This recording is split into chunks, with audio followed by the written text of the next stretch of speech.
Hindenburg ने Adani group को America में आकर केस करने की चुनौती दी। बोला ना कि आप ये अमेरिका में आके हम पे केस कीजिए, जिसे लेकर ये माहौल बना दिया गया कि देख लो खुली चुनौती दे रहा है हिंडनबर्ग।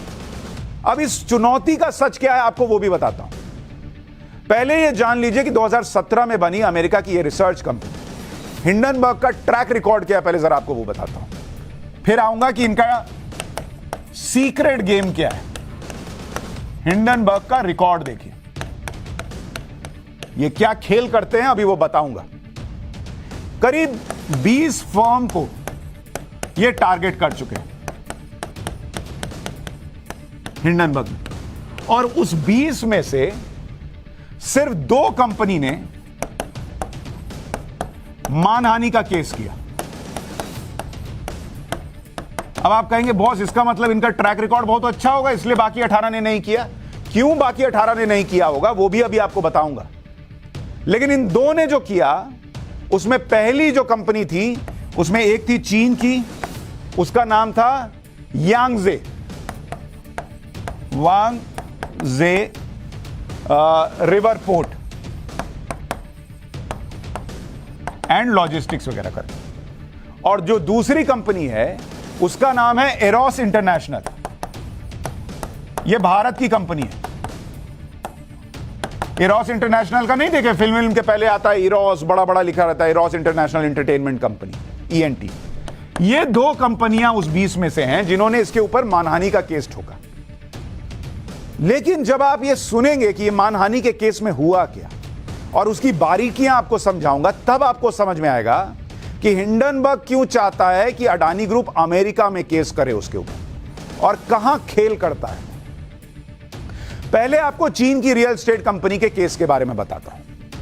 साल 2018 में हिंडनबर्ग ने चीन की रियल एस्टेट कंपनी यांगजे के खिलाफ एक रिपोर्ट जारी की, ठीक वैसे ही जैसे अडानी ग्रुप के खिलाफ जारी की। रिपोर्ट में कहा गया कि यह कंपनी केवल पैसे ट्रांसफर करने के लिए बनी है, जो अमेरिका के निवेशकों का पैसा कंपनी के चेयरमैन और उसके शेयर होल्डर्स को ट्रांसफर करती है। इस रिपोर्ट के जारी होने के बाद चीन की कंपनी ने यांगजे ने हिंडनबर्ग के फाउंडर नाथन एंडरसन और उनकी सहायक कंपनी क्लैरिटी स्प्रिंग INC के खिलाफ अमेरिका की अदालत में मानहानि का केस कर दिया। साल 2019 में इस केस का फैसला आया। अमेरिका की अदालत ने केस को खारिज कर दिया। अब आप कहेंगे ये तो इसलिए खारिज किया होगा कि हिंडनबर्ग की रिपोर्ट सही रही होगी। नहीं बॉस, यहीं पर खेल है जो अभी आपको बताएगा कि अडानी ग्रुप के साथ क्या हो रहा है। हिंडनबर्ग के खिलाफ चीन की कंपनी का केस अमेरिका की अदालतों में क्यों खारिज हो गया, यह इस केस के बारे में जानने का सबसे अहम हिस्सा है। अमेरिकी अदालत ने अपने फैसले में कहा कि यह सिर्फ रिपोर्ट हिंडनबर्ग का ओपिनियन है, जो कि अमेरिकी कोर्ट में संवैधानिक है। मतलब उसने कोर्ट के अंदर यह साबित कर दिया हिंडनबर्ग ने कि मैंने तो सिर्फ अपनी राय रखी है इस केस के, इस कंपनी के बारे में। कैसे साबित कर दिया और वही खेल कैसे अडानी के साथ कर रहा है अभी आगे बताऊंगा। हिंडनबर्ग की ने रिपोर्ट की शुरुआत में ही खुलासे से जुड़े डिस्क्लेमर जारी किए थे, ये कोर्ट ने कहा, तो डिस्क्लेमर लगा दिया तो मामला सेट हो गया। पूरी रिपोर्ट में हिंडनबर्ग ने वी थिंक या वी बिलीव जैसे शब्दों का प्रयोग किया, जो एक विचार है, न कि कोई फैसला। अदालत ने अपने फैसले में कहा कि हिंडनबर्ग की रिपोर्ट एक फाइनेंशियल कमेंट्री से ज्यादा कुछ नहीं, जो पब्लिकली अवेलेबल सूचना पर आधारित है। चीन की कंपनी के मानहानि केस से हिंडनबर्ग तो बच गया, लेकिन हिंडनबर्ग की रिपोर्ट से चीन की company Yangtze river port and logistics limited बर्बाद हो गई। यांगजे पर हिंडनबर्ग की रिपोर्ट 6 दिसंबर 2018 को आई। तब शेयर के दाम थे $8.28। 15 फरवरी 2018 आते आते शेयर के दाम जो है $0.40 पर आ गए 2019 में, और उसके बाद अभी 6 फरवरी 2022 तक शेयर के दाम जो है वो $0.00020 पर आ गए। तो हिंडनबर्ग ने पैसे भी कमाए, वो बच भी गया मानहानि के केस से, लेकिन ये कंपनी बर्बाद हो गई। हिंडनबर्ग के खिलाफ एक और केस के बारे में सुनिए, वहां भी खेल सेम पैटर्न से हुआ। यह केस भारतीय एंटरटेनमेंट कंपनी एरोस एंटरटेनमेंट से जुड़ा हुआ है। 7 जून 2019 को हिंडनबर्ग ने ऐसे ही एरोस कंपनी पर अकाउंट्स में गड़बड़ी के आरोप लगाए थे।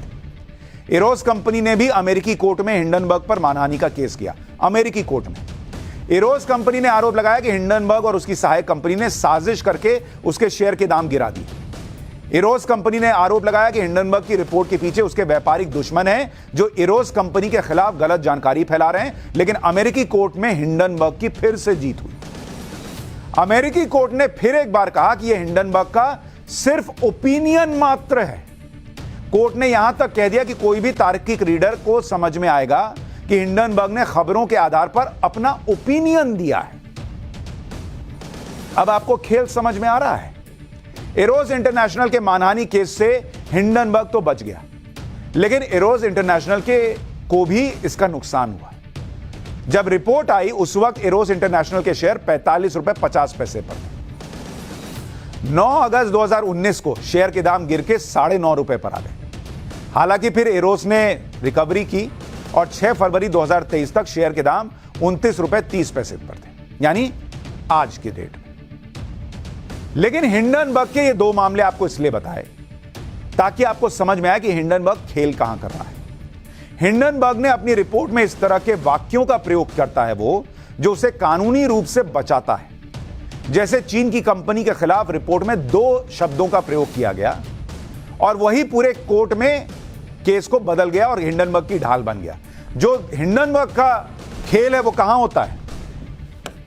हिंडनबर्ग की ढाल है, एक तो वो क्या करता है, डिस्क्लेमर डाल देता है, यानी वो पहले ही कह देता है कि भैया ये रिपोर्ट जो है इसको लेकर मैं जो है खेद जता रहा हूं, डिस्क्लेमर डाल दे रहा हूं कि इसमें कुछ ऊपर नीचे हो सकता है। लेकिन वो 2 शब्दों का इस्तेमाल करता है। एक है वी थिंक, यानी हम ऐसा सोचते हैं, और दूसरा जो शब्द वो इस्तेमाल करता है वो करता है वी बिलीव, यानी हम ऐसा मानते हैं, यानी हमें ऐसा लगता है, हमें ऐसा भरोसा है। और यही खेल हो जाता है। अमेरिका में ऐसे नियम हैं जिसके हिसाब से ये डिस्क्लेमर दे दिया और वी थिंक वी बिलीव कह दिया तो कोर्ट ये कहता कि ये तो अपने ओपिनियन रख रहे हैं। ओपिनियन यानी अपनी राय भर रख रहे हैं, लेकिन वही राय कैसे शेयर को गिरा देती है इस पर कोर्ट कुछ नहीं कहता। भाई ये वैसे जैसे कोई कह दे कि भाई मैं डिस्क्लेमर दे रहा हूं, वी थिंक कि चूंकि हिंडनबर्ग पर केस चल रहा है तो हिंडनबर्ग जो है वो एक फ्रॉड कंपनी, या वी बिलीव कि हिंडनबर्ग एक फ्रॉड कंपनी हो गया। अब वो यूएस का कोर्ट कहेगा कि ये तो ओपिनियन है, भाई कोई कह रहा है तो उसका ओपिनियन है, लेकिन इसी ओपिनियन में खेल हो जाता है शेयर बाजार में। इसी तरह अडानी ग्रुप के खिलाफ रिपोर्ट में भी हिंडनबर्ग ने यही खेल किया है।